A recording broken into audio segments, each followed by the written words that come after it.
Guys, good Friday morning. I'm Jerry Miller, and welcome to Real Talk with Keith Smith here on the I Love CVille Network. Thank you kindly for joining us. We have a Charlottesville, Central Virginia, Commonwealth, and countrywide audience here on today's program, the Friday edition of the show, fresh with magnets for the set. I mean, it's absolutely fantastic today. Today's show is powered by Keller Williams Alliance and Yes Realty Partners, powered by Sigora Solar, and just the trusted advisors in the housing supply chain.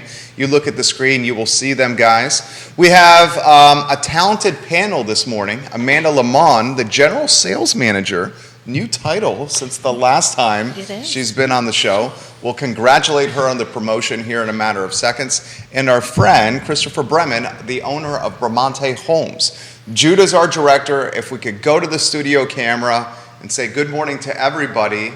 And we should start by congratulating Amanda on a promotion. And another promotion. First on the way, is that right? First on the way, yeah. Congratulations on all the above. A lot of stuff happening over the last year, yeah. How are you doing? And please introduce yourself to everybody that's watching the show. Sure. Like Jerry said, my name is Amanda. I have been living in Charlottesville for about the past 15 years or so, with the last 9 being in the new construction world. And as you've mentioned, over the past year, within the last year, I've moved into the office to kind of help oversee all of our neighborhoods in the area, whereas I've worked with several people in the field. But yeah, so it's been a nice shift. Very nice. Yeah. Christopher, the show is yours, my friend. We think it's his 4th time, maybe his 3rd on the show. All around A-plus guy, active in the community, married, father, cool guy. I'm stealing your thunder. I can follow you around if you like. How are you, Christopher? I'm doing well. Jerry, Keith, thanks for having me on the show. Absolutely. Amanda, it's good to be here with you. Yeah, I'm that kid whose favorite board game was Monopoly, and I grew up to be the lucky guy that gets to play Monopoly for a living. So did you win a lot when you were a kid? The better question is, played a lot of hours. What's it called when you're playing in Monopoly? What piece did you play in Monopoly? Which piece did you pick? Yeah. What was your favorite go-to piece? Probably the dog. Oh, the dog. Probably really? Very nice. Yeah. Amanda? Now explain. Go ahead, Amanda. I don't even remember what they... Was like a thimble? That's right. the only one I remember, so probably that one. I was the thimble. There was a car. Yeah. Okay. Yeah. Car. I used to get the thimble. I have no idea why, but that's what I used to yeah. get all the time. Yeah. I actually hated playing that game, so I could never win the darn thing. So I'm curious here, and then Keith, I'll get out of your way. Yeah, what sure. do you mean by playing Monopoly? Well, you introduced me as the owner of Bramante Homes, so I build custom homes for a living. But my wife and I also have a little bit of real estate investments around town and some out of town.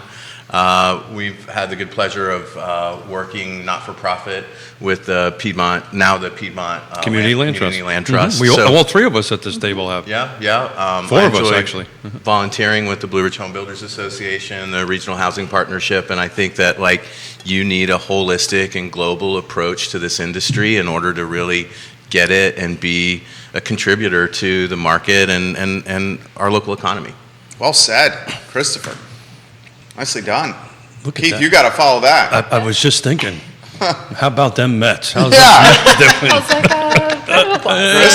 love it. So we've been I've coined this shift thing, and Jerry's corrected me a few times. I've slipped a few times. It's okay. There are no rules here. Yeah, so there is. Okay. Well, we have 3 rules, but that's not one of them. That's not one of them. That's not one of them.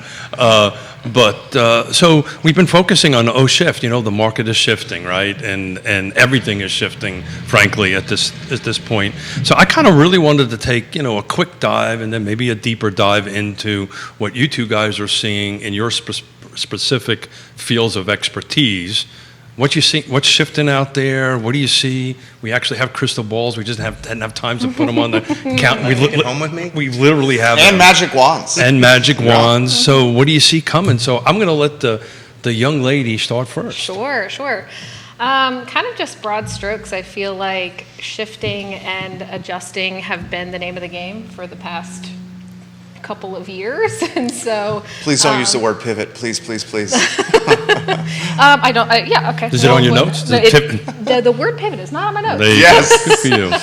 But yeah, so we've, had to adjust, our marketing strategies of, people are consuming and buying differently. So we've had to adjust there. We've had to, manage all the material delays and labor shortages. And so there's, we, have adjusted our business plan and business structure to accommodate that.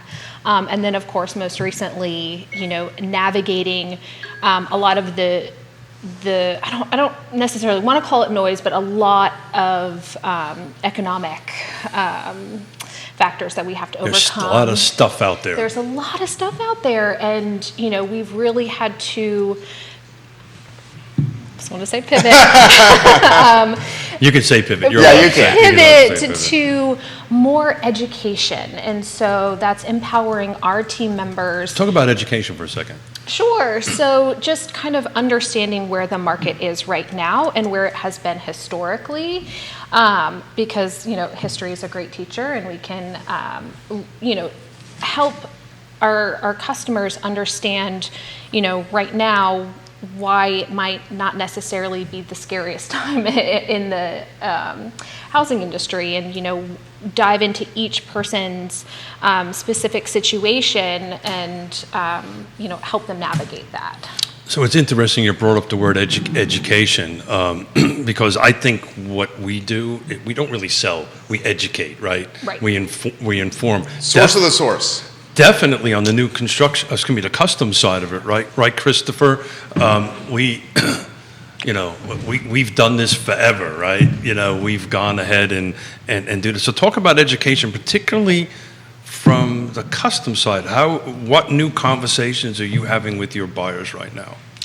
That's a great question, and I think a great lead-in from an education perspective. We, a custom build is a very different experience than purchasing a pre-sale. I think a lot of this market understands and even understands the Blue Ridge Home Builders Association pre-sale contract, whether or not Stanley is specifically using that one, but that we're paying a deposit to purchase a home that doesn't exist yet, and then we close on it at the end. Well, a custom home building experience often starts with a buyer either establishing a budget for a home and then figuring out how much money is left over for the lot, or maybe the other way around. They find the perfect lot, they want to go buy it, and then they need to figure out what's left for the house. And the planning phase of custom home building can be a lot longer. There are a lot of variables depending on the lot, whether we're on acreage, we're dealing with well, septic, long driveways, or tree clearing. So we have found that our product is a custom home, but we're also in the service industry. And so we exist to provide a well-guided custom home building experience. And so we find ourselves a lot of times really educating a client in how custom is different than purchasing an existing home or a pre-sale, and what that entire experience might look like. Once you have plans, you can follow the plan to build the house. Well, we start with ideas and create the plan and ask questions, and that pre-construction mousetrap is one that we're really proud of the systems that we've created. And I'll kind of add a little bit to that, and then all of a sudden things change in the middle of the project, right? It's not so much on the production side. So Amanda, just to kind of keep it to a couple of quick bullet points, from a buying perspective, what's really the difference between a production and a custom? Is a production, you really just buy an existing home and you get to pick all the through the process? So talk about your process a little bit. Yeah, so, I would say it depends on what production builder it is. Sure. So I think that over the past year, so I can speak specifically to Stanley Martin, Please. because about a year ago we made a change based on all of these factors, primarily driven by material delays, municipality delays, labor shortages, to move more towards what we call a smart selected home. And so that is where Stanley Martin chooses, we have neighborhoods, so we have developed lots. We go ahead and we choose the floor plan. We decide what structural options are going to go into the home, so whether or not a home has a deck, maybe we add a bathroom, something like that. And then we choose interior finishes often. And then we start meanwhile, while we're doing that, we're also in the permitting process. So a lot of that work that was previously done with the customer is actually being done ahead of time. And then once we start a home, then we would actually release it for sale. Just because we felt that there were a lot of factors for us that were outside of our control, and we just kind of wanted to manage that a little bit better to be able to provide a better customer experience and home buyer experience from start to finish. Because, we did have to go through, managing delays and delivering that news to a lot lot of different customers. And most of that was out of your control, right? Right. Permitting process, right? I don't know what in Mount Mark County is right now, but it's several months, right, to pull a building permit. We're having a struggle in the city of Charlottesville doesn't have a guy in place to process those permits right now. And there's literally. There's letters. I was going to ask Christopher about that. I don't have as much going on in Charlottesville right now. You're fortunate. Yeah, we're wrapping up a project. How's that going for you? Well, is this Shamrock Road? I think O-Shift is appropriate. Are we still trying to wrap up Shamrock? I need to patch a little piece of asphalt in Shamrock. This is your bond, right? Lane closures. Yeah. We get permits. We have bad weather. Trade partners have to reschedule. Then we have to go get permits again. And then trade partners have labor shortage and COVID, and it's a challenge. So can I ask him about that? What's the biggest challenge right now in custom and production? Is it the labor? Did you want to go first? No, I'm thinking. I think it's a confluence of stuff. We need to be compassionate about our clients who are paying more than they've ever paid for a home before. They're facing interest rates higher than they've ever seen before. You can't get materials to a job site, and you can't get all your labor to the job site. So we feel like I feel like my team is working at 120 to 130% capacity. I know that's kind of like cliche to say, you can't. But it's true though. But it is, and I think we're getting about 70% of the results, and that's hard. It's hard to keep that going on. So, I respect that answer. That was honest. Absolutely. So it's not just one thing, right? It's multiple things have kind of built up to it. Pretty much the same on the production side, you think? I would say so. Yep. It's a lot of different factors, and just trying to keep an eye on all of them, just to make sure that we can create a good experience for our customer. It's a lot. Yeah. And you gotta be real. You gotta be honest, and you gotta communicate well. You gotta communicate often. And when you build that trust and that confidence, and you get a challenge and you get a curveball, it is what it is, and that's what. Weirdly enough, that's what a successful building relationship is right now. Yeah, and to the point of communication, where we were struggling a little bit in 2021 with delays, being open and honest with our customers was while it might have not been the ideal plan, us just being upfront about the information was really, helpful in building that relationship, and ultimately they understand. So it's funny you should bring that up. We didn't get to it on Wednesday, but I wanted to do a series of slides on the 7 fundamentals of mastering an O-shift moment. Oh, let's hear them. And number 2 is communications. Right. Number 3 is integrity, which is honesty on that end of it. Number 4 is ethics, follow the golden rule. I can read. Hold on a second. I'll get this right. Number 5 is know the rules of the road. Number 6... You think I know this by memory, huh? Number 6 is persistence pays off, and passion, right? But it's interesting. We were talking about this on Wednesday. What was the skills that got us from losing everything we had twice? And that's it. But it starts with communication. It starts with honesty and just being an open book about it. Some people think personally I'm a little too open. You're very open. I like it. Well, good for a talk show. What was the last slide there? It was about tenacity and passion. Passion. To have don't be afraid to show your passion for what you do or whatever it is, and passion is contagious, right? People. How did Mrs. Smith decide to marry me? I was persistent and very passionate about it. And I'm repetitively saying persistence and passionate because one day she's going to wake up and go, You're in the doghouse often, but she's not going to do that to you. Yeah. I'm in the doghouse. Me and Forrest is in the doghouse. So, to Jerry's question, so it's a confluence. Great word, by the way, of many different things. If you could just take one of them away with this magic wand. Oh. Man, This is fun. Right?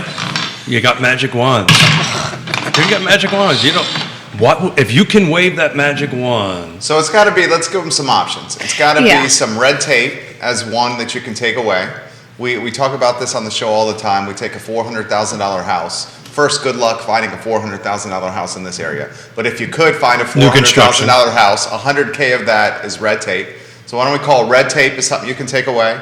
The labor shortage is something you can take away. The rising interest rates is something you could take away. And how about the volatile nature of COGS, of cost of goods? Cost of goods. That's something you can take So, away. Amanda, one of these things you could take away, what would it be? I'd say it's rates or labor, right? It's got to be rates or labor. I bet you it's not. Rates would be up there, but at the same time, there's a lot of education that can happen on, where we are historically with that and focus more on, Because you're saying it's let's- still cheap money.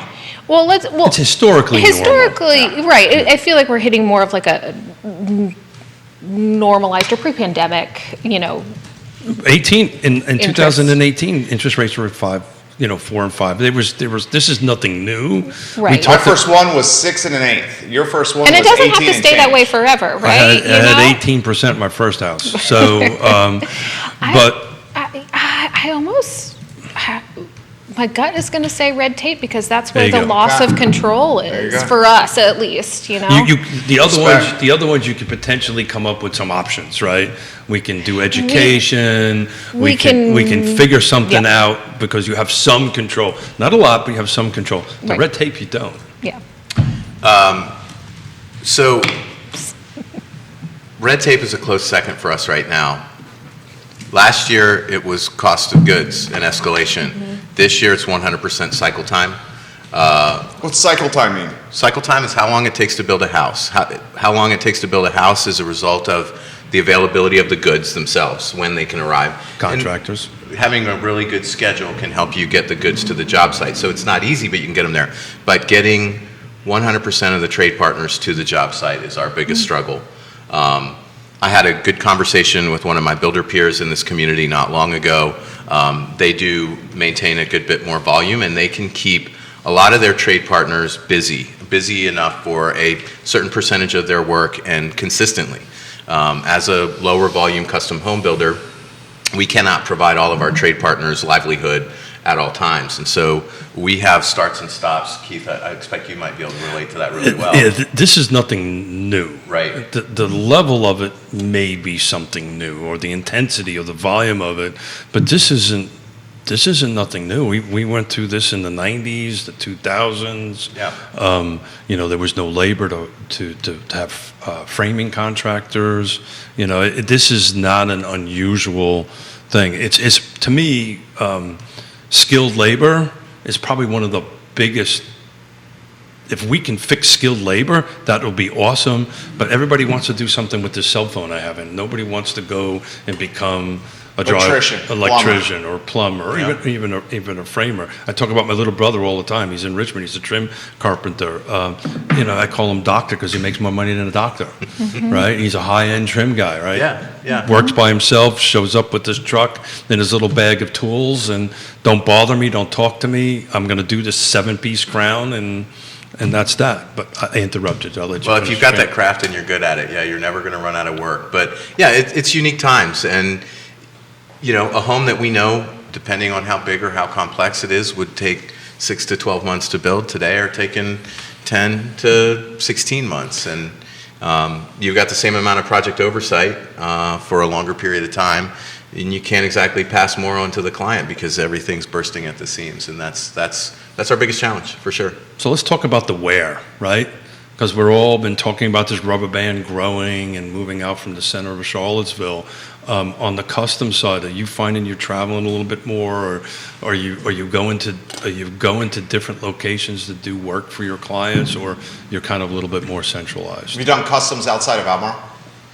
Well, so we've always worked in Augusta County and Albemarle County. Okay. In the 80s, our brand, while I was a very, very young man, my father was running the business. We dipped into Nelson County a little bit. We did some work up at Wintergreen. Lately, we're not working that far into Nelson right now, but we do have a project going on in the eastern corner of Nelson County. It was the right project. It was the right people. Okay. We were excited to partner with them. I think we're reacting to lot availability, right? So maybe south of town wasn't as hot 3 or 4 years ago, but it's on fire right now. So we see that North Garden area, a lot of work. West of town is a little more picked over.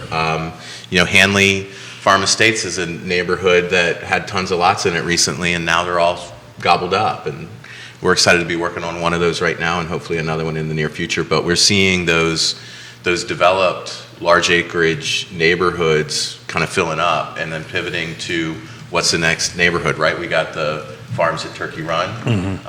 There's some great views down there. It's a unique location, I think, and our clients are showing up, kicking those tires, because you got flat lots, good views, well's already in, the septic's already designed, and Paths is a little easier. we're kind of reacting to where our clients are finding land. On the production side, I know that well.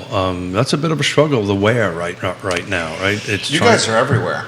Well, you're everywhere, but where in a couple of years down the road? Right, yeah. So, we are going to be having our next kind of larger projects that are going to be starting. We'll have our first foray into Fluvanna County, first foray into Greene County, and then beyond that, we are definitely looking, all areas. We just want to make sure that it's the right area, and if we're able to, be able to provide as affordable as possible home to customers, that's kind of where our mindset is. We'll definitely go there. So you kind of have to go, if you want to be, I've dropped the word using affordable housing to housing affordability. I've kind of reversed them. To me, it just makes more sense, at least for my little brain. But, I'm just looking, I just ran some quick numbers year to date, single family detached new construction, right? So these are single family homes year to date on that. The median sales price is 702. This same period in 2021 was 661. So these are mostly production homes on that. That's a $41,000 difference. But it's interesting, the volume's keeping up. So it was about 94 units were sold in this first quarter, or year to date 2022, 91. So it was only about 3 units difference on that end of it. Big math difference, by the way, it was $100,000 difference between 2020 and 2022. We've got a lot of comments coming in from viewers, especially realtors. This one from Katie Pearl of Keller Williams. Katie. We'll start with Christopher on this one. She says this in the question: understanding there is a lot of time needed on the front end for permits, what is the average timeline from breaking ground to completion? Yeah, our average build window is 9 to 10 months right now. Yeah. Katie, thanks for the question. Good to hear from you. Yeah. What was it 2 years ago? Yeah. 6 a to month and a 8? half less than Yeah, that. 6 to 8. Yeah. How about you, Amanda?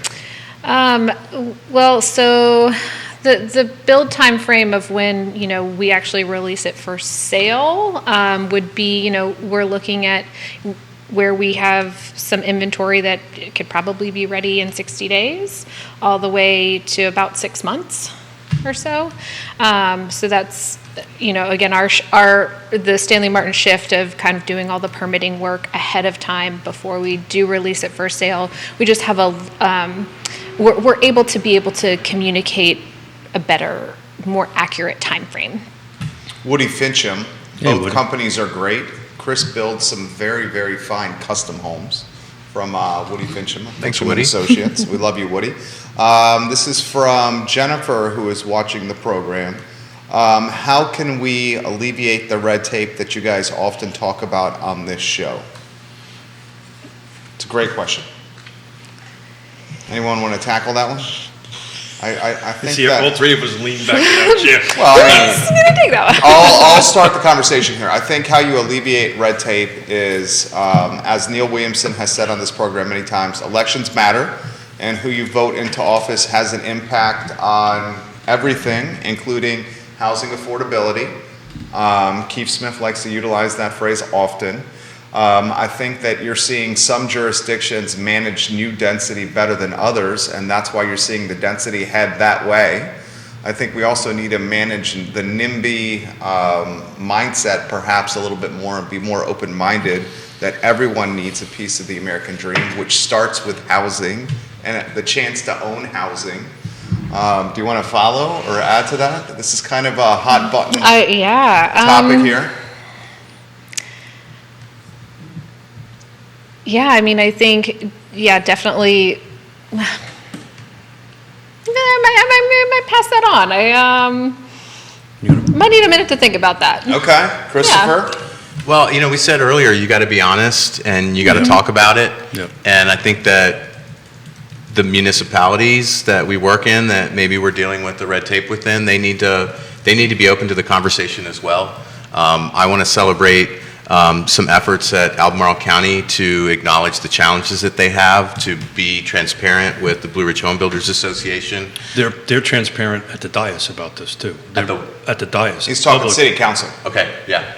No, Albemarle County is what we're talking about, right? That's what I'm talking Yeah, about. Albemarle County's been pretty open about their issues. Well, and I want to thank Jody Filardo for creating a forum. We've had, as a Home Builders Association, 2 roundtable discussions. We've got another one coming up within the next 30 days to learn the challenges that the county faced, how they've pivoted given their challenges, given the great resignation, given the amount of people that left their community development department, the institutional knowledge that left with that, the systems that they needed to rebuild. And the biggest strides that the association has made on behalf of our builders is helping us, the builders, understand what the county's dealing with, what rules they've created so that they can begin to repair timeframes. And we've seen the biggest strides in terms of getting permits back faster by virtue of being 100% compliant with the county's needs when you make that application.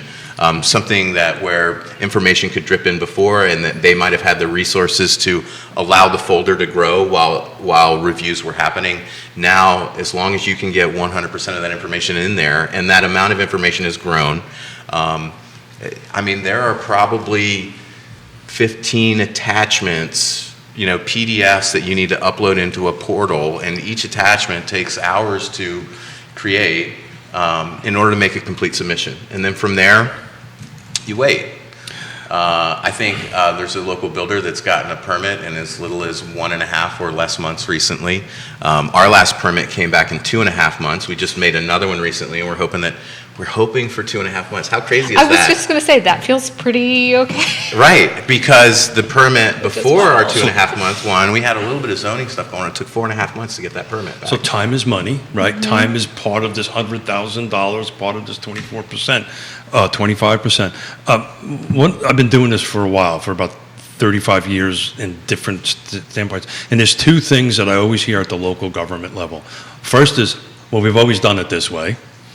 Or, geez, that's a great idea. We've never done it that way. We don't know how to do it, right? And both of those things cause a tremendous amount of slowdown. So I'll talk about Spring Hill Village, right? And I'll put my Piedmont Community Land Trust chair hat on it, right?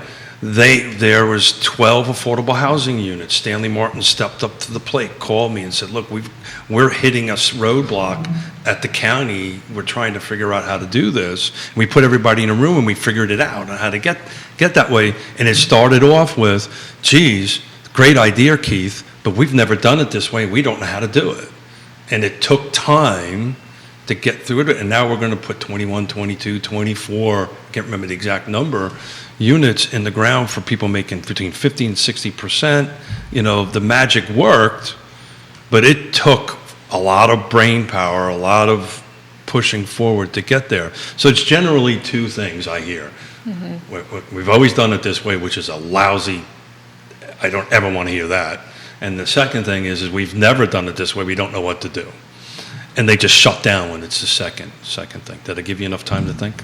No, I was just saying, yeah, that the ingenuity of creating solutions, right, versus just shutting something down. I don't necessarily know exactly what all of those are, but being, just, kind of open-minded to being able to figure it out and dedicated to Well, they want to do it. They honestly want to Yeah. figure out a way to do it, but they just don't know how to do that. So, and, yeah.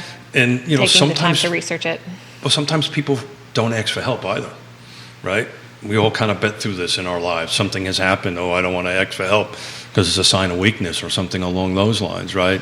But ask for help and reach out. So to your point, this is a pretty complicated topic, but it starts with whatever slide number that was, communication, right? Mm-hmm. Have open, honest communication and raise your hand and say, I don't know how to do this. He's a lot smarter than me. Let's ask Christopher, which he is a lot smarter than me. And we always ask Christopher. Roger Voisin Trust watching you. the program. He says Stanley Martin just built a 5,000 square foot home for my clients in Glenmore in an amazingly short time, 5 3/4 months. And he just wants to give you guys some props. Thanks, Roger. Appreciate it. Can you speak Thank to you. the success you guys have had in Glenmore? It's my stomping grounds. You guys have done one heck of a job there. Yeah. So we have kind of switched our strategy a little bit with Glenmore. Big time switch, right? I would say so. Yeah. I mean, with these larger homes, there's an added piece to the puzzle of getting ARB approval with homes in Glenmore. So again, with our shift in it, I don't want to say shift in focus because we've always wanted a good home buyer experience, but we have also in Glenmore taken the lots, determined the floor plan that we're going to build, determined the structural selections. We've kind of waited on the interior design because within that community and in that price point, we would ideally like for someone to be able to choose the interior finishes of a home. But we've shifted to, again, doing all of that work ahead of time so that we can truncate the time that someone is under contract to when they can settle. So we made that shift about a year ago, and I would say that it's working for us. We have a lot of data on what floor plans are popular and what are working for people today. So we have a lot of data there. We have a lot of data on what people are choosing. So it isn't as much of a risk for us to go ahead and permit for certain options on a home because we know what people are picking already. Great answer. Do you find the person that wants to build a home, whether custom or production, is looking for a smaller footprint these days? Is it a more efficient, I don't want to say efficient-minded client, but is it a client that's much more mindful? I mean, heck, inflation's out of control right now. So we're concerned about, electric bill, water bill, and all the expenses that come with owning a house, especially a very large house. How are you seeing the mindset of clients change as, say, maybe inflation is out of control? I mean, we're probably going to have different answers for this, but I would say that, right now we have a lot of focus on housing affordability, and we build a lot of attached products, and so townhomes and villas, and so we do see people that are very mindful of everything down to, what are my monthly bills going to be. But I wouldn't say that has necessarily changed from what we've seen over the past 5 years or so. If you dig into NAR's, National Association of Realtors data, one would think smaller would be coming up. It's not, and it's been years and years and years. You're not seeing anything getting smaller, are you? I would say in large part, our clients have the good fortune of being able to afford what they want. Sure. And so that big slice of the pie for our work is just What's the formula? Let's design it, let's price it, let's build it. We have other clients that are being squeezed by interest rates and the cost of construction, and so we find ourselves, whether we're proactively as part of the design process, creating options to value engineer the house, again, proactively. Sometimes we design the whole house, we price the whole house, and then we got to go back and Well, trim that it back happens a little probably bit. more often than not. It does, and it's happening more very recently. Correct. Yeah, realizing that maybe we don't need 5,000 square feet. Let's look at what 3,500 square feet looks like, and if we made that If we work together 1,500 on a- square foot compromise, what did we lose? We still have the same number of bedrooms, bathrooms. There's just less. But it's not wasted space. necessarily, and that's something you might want to talk a little bit about, and it's not necessarily an equal one-to-one relationship, right? So if I have a 3-bedroom house, two and a half baths at 2,000 square feet, and I want to cut it down to 1,800, That one's a little harder to trim back than You're the not- 5,000 to 4,000. yeah, exactly right. You're not going to be dropping proportionately. That you'll save a little bit of money, but not a lot of money because you're still doing same number of bedrooms, same number of That's right. heating and That's cooling. right. Yeah, so cooling. It's just- it's a diminished savings per square foot. But, so I just want to go backwards just to throw a term out. You throw ARBs to folks who are listening and watching who Thank you. may not know our Appreciate it. acronyms. It's an architectural review board. So not only do you have a permit process to go through, you also have to get an approval process from the homeowners association. So just wanted to put a little clarity I to that. appreciate that. Clarity That's, on my husband would be, he would be happy that you did that. He's always asking me, you're speaking in acronyms, just help me out a little bit, so. CPI, ADU, ARB, I mean, they're endless in this real estate world. Amanda Polidoro giving you props. Aaron Pearsall giving you props. Meredith Evans giving Amanda some love here. Brement's getting some love here from Shirley Suit. Edith Shirley. Hayden. More questions coming in. You guys Ooh, are we love popular here. questions. This question's coming in from Stacy, Vicky. who watches the show in North Downtown, and she says, "How have you managed the rising rates conversation with your clients?"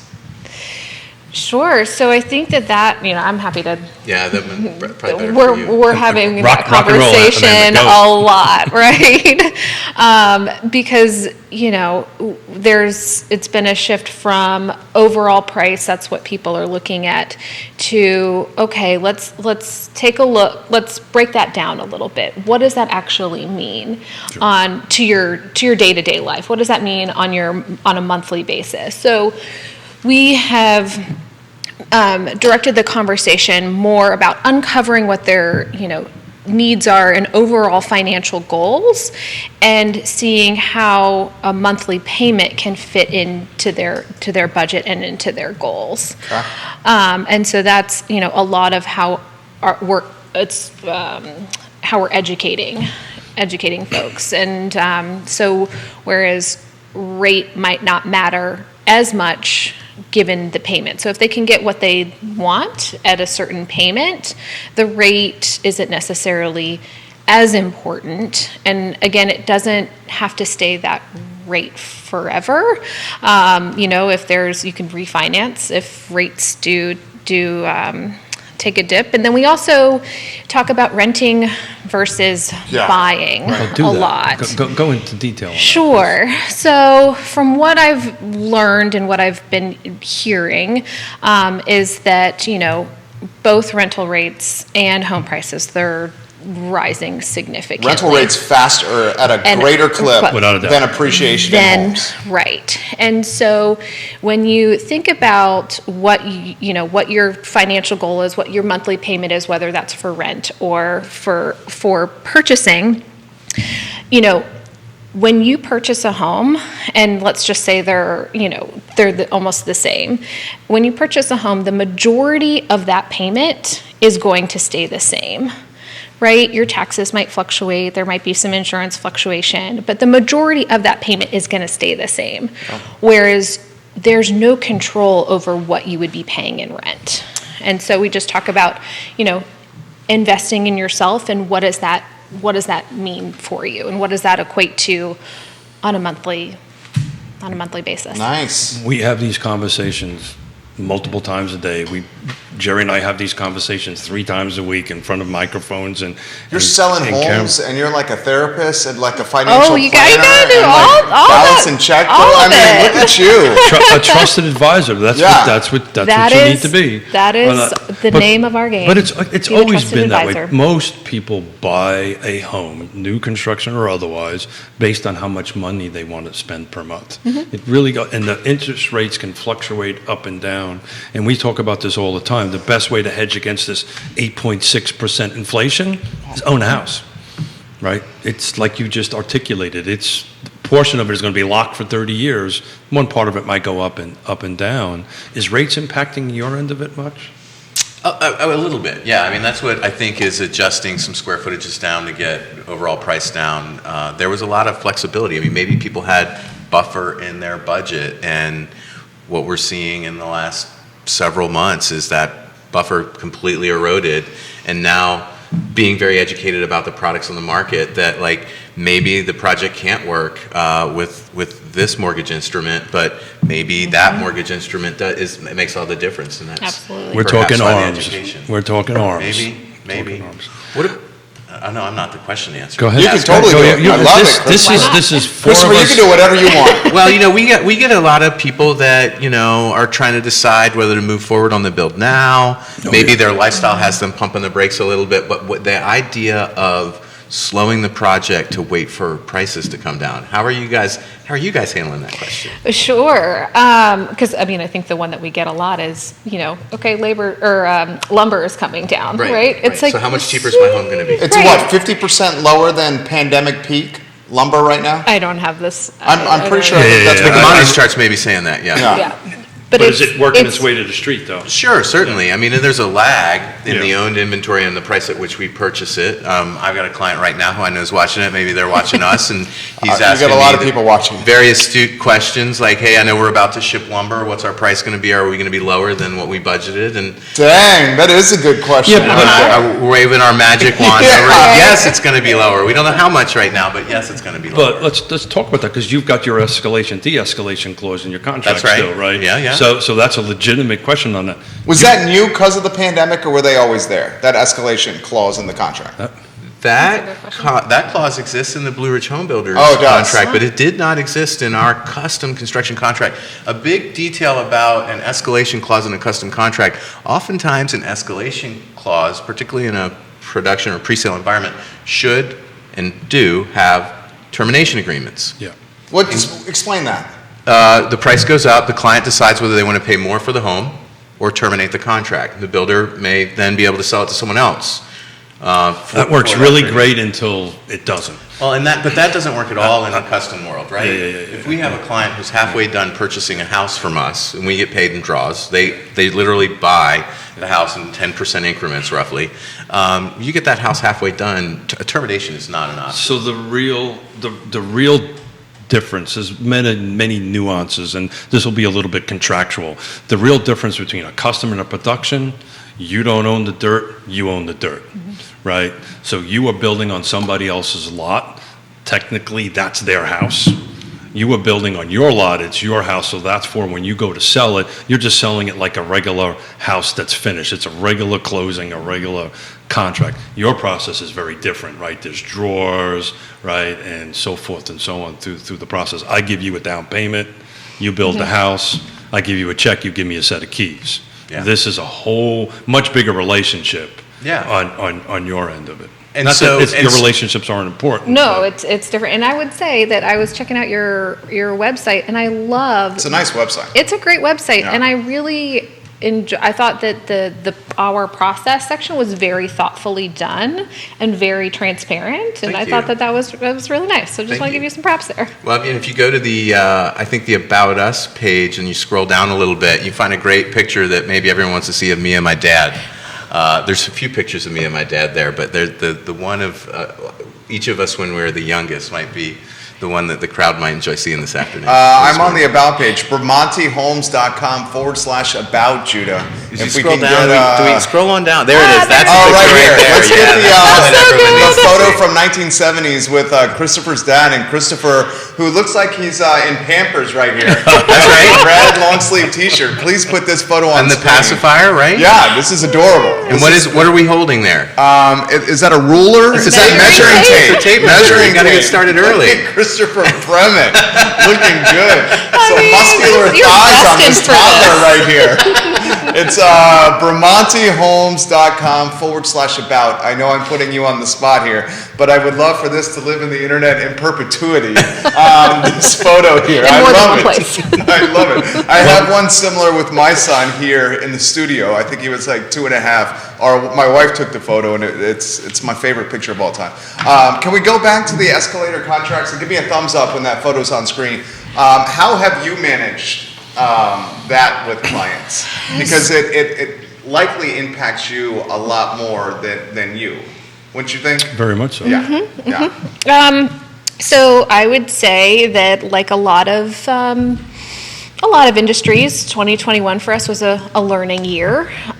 So that is why we've switched our business strategy to releasing homes later in the build process for sale, because we do have an idea of what the home will cost. So we'll have an idea of, the biggest portion, one of the larger portions of the lumber package, but there's a whole lot of pricing fluctuation. It's just one piece to the whole home envelope. So we lock in our prices at contract. And then, so that's, so there's a lot of, there's a lot of transparency. You lock in price for the entire build at contract? That's exactly right. Yeah. So fluctuation of COGS, cost of goods, means you eat that? Yeah. And Now, we have- in fairness, you do a lot of bulk buying in advance, We do, right? yep. Right. So versus on the custom side of it. we're able to purchase in larger So quantities. Yep. right now, you are bringing homes to the market when they're in foundation or frame. When are you bringing them to the market? So I would say that, probably foundation. Foundation. Yeah, that makes sense. Yep. Your lumber package is already bought, right? Yep. Your drywall packages, all this stuff is already bought and done. So we know your it's fluctuation of price on your end is pretty minimal, other than labor. Shouldn't be And- as, And you contract out your subcontractors before that, so everything should be fixed at that. And that's the reason why you're waiting for foundation. When back in the day, when I was doing what he was doing, and I would doing a few custom homes in the 90s, because we had an inflationary period like we do now, well, not like we do now, but we had one. I wouldn't put a spec home on the market until it was drywalled. Right, And and then that's- the same thing you said. Okay, here's my selection process. Go pick out your finishes, that kind of thing. But we didn't set a price or put it on the market until it was it drywalled. was a little bit further down. Yeah. I think we have the Mr. Brement and young Christopher photo to show on screen. Judah's got it. That's so good. Can we put it on screen? It's on screen now. All the viewers and listeners, please look at the screen now as we see the foundation of a wonderful custom home building company. How old are you? Are you 2 in this? 2 and a half? I'm 3? standing. I might be less than 2. Yeah. You guys might know better than me. You're looking With the good youngster. here. So, Isn't that like- I'm props to Dad. I Yeah. mean, he was a tremendous mentor, educator. I mean, I tell the story to my clients, born with a rusty shovel in my hand more so than a silver spoon. But indeed, I mean, my first job was picking up trash, and later I was shoveling dirt and then toting lumber, and one day someone trusted me with a hammer. Man, I grew up the same way, Yeah. right? And like his father, he's got a great head of hair. Christopher does. I mean, he's looking sharp. Brittany Gray is giving you hello and saying, "Go, Stanley Martin, go." The Brittany. true Batman is watching the program. You know who that is? No. Josh Batman. Hey, Everybody Josh. props. Hello, Josh Batman, and welcome to the program. We love when the agents watch the show. Can you speak to which cost of good is currently experiencing the most volatility? How much, and follow-up question is to put it in perspective, how volatile was lumber during the pandemic? Did it 2x? Did it 100% increase? Was it more than that? I would say our average packages did Yeah, Crest, 100%. Yeah, you were like tens maybe of even thousands of more. dollars. Yeah. Okay. But it's Okay. not uncommon to have $160,000 framing packages now. And I mean, I remember having a $100,000 framing package. It had to be a mansion. And this is, 4,000 square feet. I heard a bananas story, and bananas was the code. So, yeah. But we're not using the code word right now. I heard a banana story about the Parade of Homes, and one of your homes sold during the Parade of Homes without a garage door on it. Well, it did in the marketing because Did we it sell with photoshopped it? it. Yeah, you photoshopped off it. the house Yeah. 3 doors Right? down. Garage doors, probably 3x right now what they were pre-pandemic. And why is that? Windows, doors, drywall, we just had 30% increase. Concrete continues like January 1, July 1 for the last 2 years. Like we were used to one increase a year. And these aren't small increases. We're seeing 10% yeah. in Yeah, January, double digits. 8% in July. Yeah. That's a It's- 20% year over We year. talk about, I got a builder buddy down out in Louisville, Kentucky, and we got together this spring, and he said, sales now is educating. Hey, Dave, if you're out there, I know you're not watching, but sales now is just having conversations with your clients about why things are going up and how you can't control it and how are they going to cope with that. It's just picking up the phone once a week and just saying, this is what's happening this week. How Explaining how advanced much stuff can costs you? and why. How advanced can your business, your custom, smaller by nature, can you buy some of these cogs in advance? Like you're buying bulk purchasing well in advance. Well, we've had to, Yeah. right? Because we've seen lead times go from 6 weeks to 30 weeks. So we've had to. And I keep going back to that's why we release homes for sale later, just so we know when we're going to get those materials. Sure. Yeah. How about you? Can you? We've adjusted our critical CPM, throwing acronyms, critical path method schedules, so that we know when we need to order stuff to combat lead times. Right, signed a contract 3 weeks ago, ordered the windows a week later. That's one way of locking in those prices. But indeed, so we look at our schedule, we got our ship date, the windows are going to show up on the job site 10 days after we're currently showing that they'll be needed. That's if we get our permit in 2.5 months too, right? So you're walking that fine line, you're trying to juggle everything, you're trying to balance it. So sometimes you're ordering early just because it's going to take that long to get it. And sometimes other you stuff like HVAC equipment, we're trying to pre-purchase that, pay a deposit, whether our HVAC company is able to inventory it or if we got to get smart about that. We are actively having conversations about warehouse space and receiving stuff so that you can lock in prices. On-time delivery doesn't work right now. So it's funny you should say that. I was just about to ask you about inventory and stuff like that. I've got another couple of builders that we mutually know that are asking me for warehouse space. Yeah. Where is there warehouse space around here? And that we can start storing windows and doors and HVAC systems. No warehouse space in Albemarle County. Certainly no affordable warehouse space in Albemarle County. And if you're doing that, and if you're figuring out how to make it work, make sure you open every delivery when it gets to the warehouse. Yep. take it out of the box, make sure the It's not dishwasher's broken. not dented.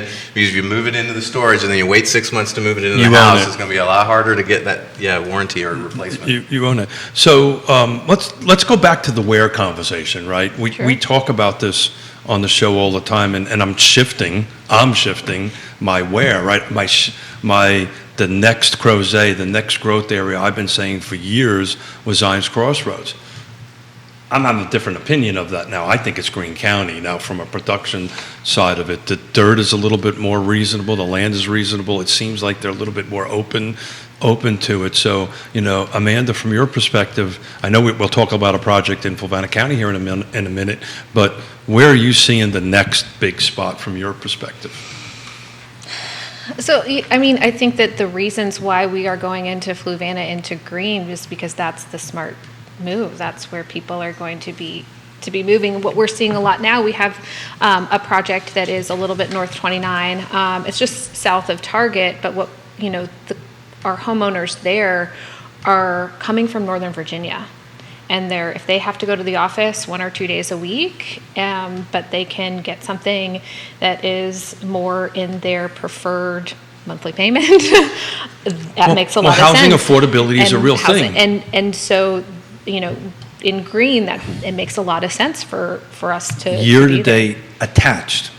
So the little thing about the attached in the MLS, duplexes, they're the villas, is considered an attached as well as townhomes, right? Yep. So this is an aggregate medium price number, $475,000 for an attached product in Albemarle County. That's the median sales price, new construction in that. That's a $73,000 jump from last year, by the way, on that end of it. And in 19, that 475 was 351.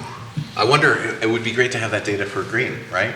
Well, so there is, I actually have that data for green because we were talking about it yesterday at a meeting. There's 0 sales of attached product in green. Katie says she wanted to buy land. This is her and her family.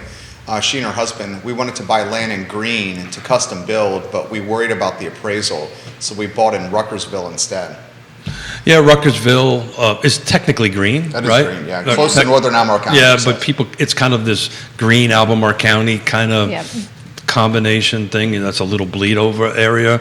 But you're going to see growth up in Standardsville, 29 North. It's particularly since, not to get into the weeds on it, but particularly since Greene County's kind of got control of their water system again. It was a big to-do here recently on that end of it. So they're And the internet. and the internet. So they're going to be pushing that button. That is where, from a production side, I thought it was going to be Zion's Crossroads, but I think we're a little bit farther out in water there than I was hoping it would be. So I think they're several years behind where Green is at. This is a broad stroke question for you guys. When is Albemarle County, cost of dirt is getting pretty darn expensive. That's safe to say here. When does it get to be, start surpassing certain thresholds where it's like, all right, this lot is so expensive that maybe we can't build here? I mean, are we getting to that point? I mean, I would say that, I don't know if I'm 100% the correct person to ask that question, but, what you'll see is where we're going to be building is outside of. Yeah, that's the simple answer. The bottom line is County. just follow the money, right? Yeah. Right? And if the money is going out to Green and the money's going to the other side of the mountain where you grew up at. Kevin Yancey's saying Waynesboro and Augusta County, the next boom. Just put it in the feed. And Yeah, it's, yeah. and that is the next, I think the other side of the mountain is the boom at the moment on the end of it. But does it soften with fuel hitting $5 a gallon? We've Does $5 a gallon soften those areas with people still commuting to the epicenter of employment, Charlottesville? Ask a guy who grew up there. What do you think? Well, that's a great question, and we saw the same thing happening before the Great Recession. Waynesboro and Augusta County, our radius was much smaller. I mean, in a 5-mile radius, you could circle 10 homes that we had under construction at any given time, with Waynesboro being in the middle of it. So, yeah, people are going to make that drive. People are going to pay attention to how much money it costs to fill up their car, and then they're going to pay attention to what the difference is in their mortgage payment. And I think that's feeding the formula for. I mean, yeah, you got a mountain across to get to Augusta County. Green doesn't quite have that, but it's all the same formula. We've been, Jerry and I have been debating this. That's Bert and Ernie. Bert and Ernie, Yeah, sorry. Greg Sorry. Slater. I'm not. Are you Bert or Ernie? Oh, and the Bert and Ernie? I'm Robin, remember? Yeah, My name's yeah, Jerry. yeah. I wrote a note down about the land trust and went to Greg. That's the problem with, Keith. Multitasking, yeah. Keith Brain. Yeah. It's Keith Brain, Okay. Amanda. It's got nothing to do with this. It's got everything to We do. were talking about pregnancy brain. There's Keith brain. There's Keith Brain. And that's, the thing about pregnancy brain is eventually it'll go away. This is pretty much. I don't know, I hear it just No, turns into mom brain. Amanda, you were doing just fine. You were an A++. Pregnancy brain will go away. Trust me on that stuff. So now the ADD kicked in, and I'm trying to remember what I was trying to say. So this is really going sideways awfully fast. Well, the other component to the how much does it Thank cost? you very much. Thank you very much. Is also how much time of my day is it consuming to move another 20 minutes away from where I work. Christopher Brement could host his own show here. This man is a natural. Note to self: when Keith travels, Can call you switch Christopher. seats, please? But and I want to share this too because this is the reality of what's happening in our market too. You got people can work from anywhere now. Yeah. They might be moving from somewhere that has less equity than they could have here in Charlottesville. The other side of that is a reality as well. You got people from the Northeast. They're selling a piece of property that's much more expensive than what they could purchase here, and so you've got different access to funds, money, means, income, equity that they can parlay into Charlottesville. And so if that average attached product is growing from 350 to 450, or that average detached product is growing from, I don't even want to guess, 5 to 7, Right. or that custom is, used to be 700 or 800,000, Now it's now got it's a 1.2. Yeah, yeah. There's a lot of people that doesn't matter to, Yeah, sure. and that's not hurting the people that have lived in this community for decades. Yeah, so. Good answer. Great answer, and you should sit in this seat, by the way. But That was a anyway, great answer. So and I've always was of that opinion, because we talked about, numbers matter, history matters, but sometimes it doesn't, right? So historically, right, before the time of great unpleasantness, if gas was going up at 4%, your side of the mountain didn't kind of dip, it took a dive. Yeah. Right? And that's not happening now, and it's not happening because there's different factors in the world now than there was in 2008, 2006. Internet had a really super EVs, right? I put on a waiting list for an EV pickup truck, but don't tell my wife.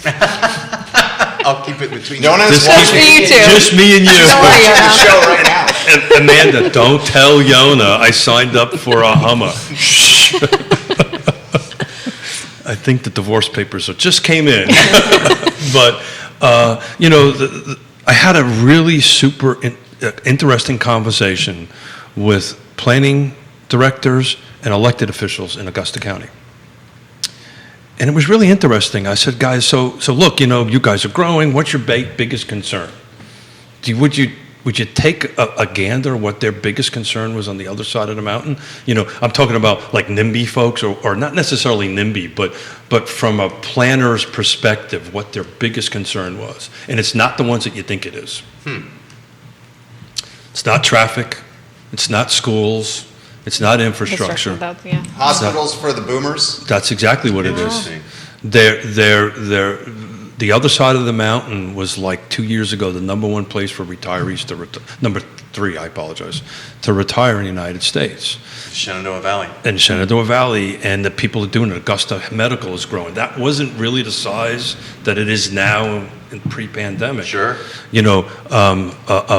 Amazon's coming, bringing 2,500 jobs. Huge facility under construction. Over there. So the dynamic is completely different. History's great, but you kind of have to take a look at what's going on now, right, for going into the future. So I don't see the other side of the mountain dropping in any shape or form. Matter of fact, when the show's over, I'm looking at a piece of property for a developer after the show on the other side of the mountain. So we shall see. Yeah, there's glimmers of affordability over there for sure. I think it's But that was interesting. They a special place in my heart, obviously. they were worried about the medical system, which I don't think I've ever heard that. I work on this stuff around the whole country. Never heard that as a concern. Yeah, I mean, I wonder how big of a pull Augusta Health has, and you've got, the University of Virginia medical system is making efforts to permeate that area too. Sure. They're setting up, urgent care clinics, and yeah, I don't know how much you can add onto that facility. This question from Katie. You're asking good questions today. Katie You said, Pearl. to help with red tape, a custom builder can have a well put in ahead of time and septic design, so once the builder's in place, they're ready to rock and roll. Could that work? I don't understand that question. Do you understand what I'm saying with that? what Katie's saying is if I'm developing a piece of property, and the big question becomes here, the constant debate, is the well and septic on the house side or on the lot side, right? You probably have one opinion, somebody else might have a different opinion on that. Well, I want to commend the Blue Ridge Home Builders Association in Albemarle County for modifying a rule that they had that said you have to have a well installed and a completion statement certified by the health department before you can apply for a building permit, and then you can apply for your building permit and wait 2 to 4 months for it. This was silliness. Before you answer that question, how long was it to get a well permit and a septic permit? Well, I mean, you got to add that to that. You're 2 to 3 weeks, but once you have your permit, get in line, because the well drillers, there aren't enough of them. There aren't enough well rigs. There aren't enough people, rigs, and there aren't enough people to operate them. Well, that's just If a you- constant. If a study period to purchase a lot, which you need to have, right, would maybe pre-pandemic demand, maybe you get a 90-day study period. You could easily get a well drilled within 90 days. Now, study period's 60 days, you're lucky to get it, maybe 45 days. But wells are taking 3-4 months to get drilled once you have a permit. So that is almost an impossibility right now, and you've got a lot of people that if they want to go that custom route, they just have to suck it up and wait. We have very patient clients going through that process right now. We're trying to figure out, working with our well driller, the best way to give them the information they need to plan for our workload. It's communicate often and frequently, be transparent, be vulnerable, be honest. So Albemarle County now allows you to apply for your building permit while you're waiting for your well to be drilled. You cannot get a building permit until you have a well completion report, because you want to know that the house will have water. But Katie, that's a great question, and yes, we want and try to do that. So I had a conversation with a couple of city council members in reference to an NDS issue that's going on now, neighborhood development services issue going on. And one of the things I tabled out there, and it would be a great question for you on that end of it, what about third party review and approval, right? So, is that something that would be helpful to minimize this? So in other words, there's a third-party building official that goes through the permitting process. The final permit is done by that. I know inspections are done that way, right? Some jurisdictions you can hire third-party inspectors. So that's a component also. We're not talking about getting inspections done, hold up projects, because there's just not enough inspectors. Amanda, I wonder if you guys have any experience or data on third-party plan reviewers? I don't know. I don't know that. I'm sure we maybe. In some it's my understanding that Albemarle County has hired. They have one staff plan reviewer, and that they might have two third-party plan reviewers. So they're still in control of outsourcing the review of the plans. I still think that their in-house plan reviewer is giving it the final wand. But I think, that's a way that they're trying to get that to happen a little faster. And then pre-engineering of an entire home in a custom environment might be a little cost prohibitive. Maybe the client can afford that. On a production side, maybe it makes sense to have an engineer seal on every plan to bolster confidence at the county that they can release that permit sooner as well. So I actually live in a custom modular home that I built in 2000. And if you walked through it, you wouldn't know it was a modular home. And the reason I did that is in the end-90s and the early 2000s, there was the same, out in Fluvanna County, there was 400, 500, 600 permits a year going through there with one guy. And so what I did is I did that because we were having this multi-month problem, because it showed up stamped and ready to go. And they just, I just paid my fee, signed it, and I got a building permit literally that day to go ahead and do that. So that's what I was thinking. There are third-party entities out there that can do this. It's a matter of having the jurisdiction to do this. And this is an important distinction to talk about. And it's an issue that we have with Colonial Circle at Fluvanna County. The building inspector is an independent body. This is an important piece of information to get out. The Board of Supervisors can't walk to the building department and say, I want you to speed this up. They don't get the right to do that. They are an independent, they are set up that way within the state code to do that. The planning director is also the same thing. He's set up that way. The county administrator can't walk into the planning director and say, I want you to approve this. Why is that? The reason they set that up years and years ago was, hey, Christopher. Nepotism? I need you to get this done for me. Favorites. Playing favorites, huh? Got it. I wasn't aware of that. You did not know that. But go and look at the building inspector, gets paid by the county, but his direct authority comes from the state, not from the county. One of your colleagues is commenting, Lauren, one of Amanda's, Lauren McCarthy. Mm-hmm. What is she, the division president at Stanley Martin? Mm-hmm. We have been working with Albemarle County on a master file process that should help expedite the permitting process. Thank you. There you go. The Thanks, boss. Lauren. The boss chimed in. Very nicely done, Lauren. That's my boss. Where is she watching? Where? Yeah. She local? She is. Yeah, I don't know. Fantastic. I don't know. I texted her this morning. She was on a beach somewhere with a cocktail. No. I don't know. Well, she deserves it. She's in pantops. Well done, Lauren. Thank you for jumping in with that knowledge. Thank you for chiming in. So where do you think, and she also adds, third parties are a benefit to help get the work through the system, but we do have to get final approval with the city or the county. And she's not at a beach, Keith. She says she wishes. Yeah. Lauren McCarthy, you made the show better today. Yeah. That knowledge right there. You know, we work a little bit together, Laura and I, and she's a rock star, so She is. she's great. She's great to work with. Yeah, I mean, these are outside of the box thinkings, and you know, we talk about this all the time. But you know, putting everybody in a room, and Lauren was part of this. Stanley Martin. I'm going back to this land trust thing at Spring Hill. Everybody was at the table. Everybody was in the room to go ahead and move this thing forward on that end of it. The same similar thing that we're doing on our project in Colonial Circle. Are you ready to talk a little bit about that at this point? And kind of, I know we don't want to talk about it too much, but let's just say there's a project coming out in Fulvana County. It's going to be a couple hundred Stanley Martin units, attached and detached. No pressure. Your boss is just watching. No. Literally. And that's not as much as we're going to say. I'm commenting with her. She's literally watching right now.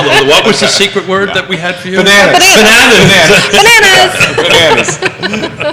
So that everybody knows there was a secret word in case Amanda needed to get up from Walk around a little bit. walk around a little bit. But look, let's talk about that for a second, and let's talk about this process and this 25% and this $100,000. I did my first development in Fulvana County in 1992. It was 150 lots, central water and sewer, VDOT roads, right, on that end of it. They were 1 acre lots. It took me 6 months from the time I wrote the contract, went through site plan, got rezoning, and put a bulldozer on the job site. Colonial Circle, we're in year number 6. And I was thinking about that on the way coming in. Lauren, Amanda, me, you, how do you budget for that? How do you plan for that, right? You've got to be so good to think 6, 8 years down the road, and maybe luck is a lot of it, to figure out what product you're going to, 6 years from now, what product is going to be there, what price point's going to be there. But it took me 6 months to get almost the same size project approved and put a bulldozer on the job site. That's the difference. And I mean, it's inconceivable today. Right. You can't even get a building permit in 6 months. Well, yeah, maybe.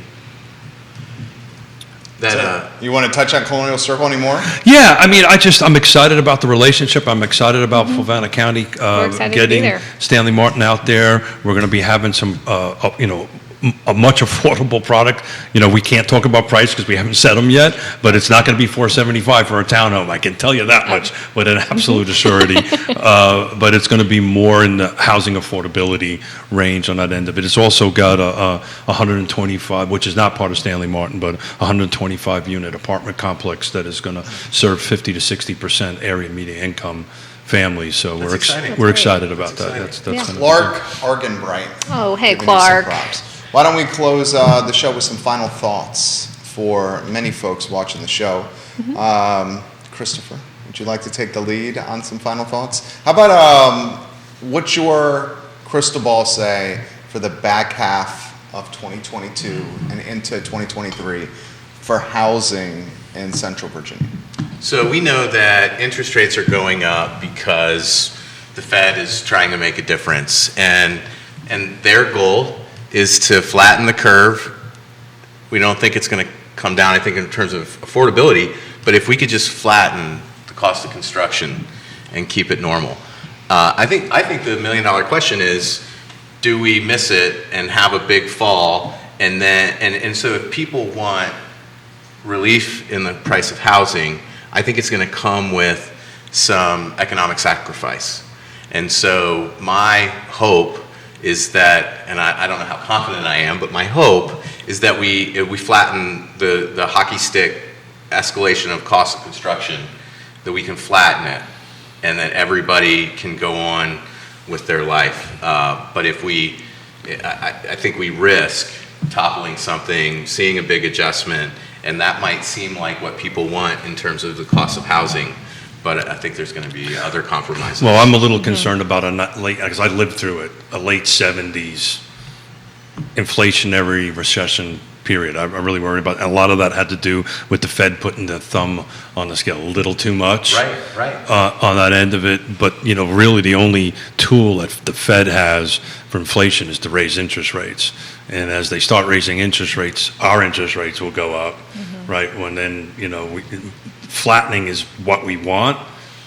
It's really a fine thing. The Fed has to resist, I think, raising these rents and kind of let this a little bit settle itself out on that end of it. Yeah, I would say, a question that we get a lot is it still a good time to buy a house? And Always a good time. It's always a good time. Yeah. And, to kind of tack on to a little bit of what you were saying is that it's really hard to time the market. And if you are finding that, you can, find a home that works for you with the budget that works for you, it's a great time independent of, interest rates. And there's always going to be people that are looking to kind of correct the negative in their life, whether it's, space or location. And, I think it's a great time. I'm in a series of running several 21-year spreadsheets, Charlottesville, Albemarle, I'm working on Green right now, but where I've taken a look at appreciation year over year for 21 years. For Charlottesville and Albemarle anyway, we're averaging about 5.5% appreciation year over year, right? And that's compounded, by the way, right? Compounded each year over and under it. And the reason I did that is I wanted to include the time of great unpleasantness, right? We had negative down. I wanted to see if I bought a house 20 years ago, what was my year over year appreciation? So you're 100% right. Now's the time to buy.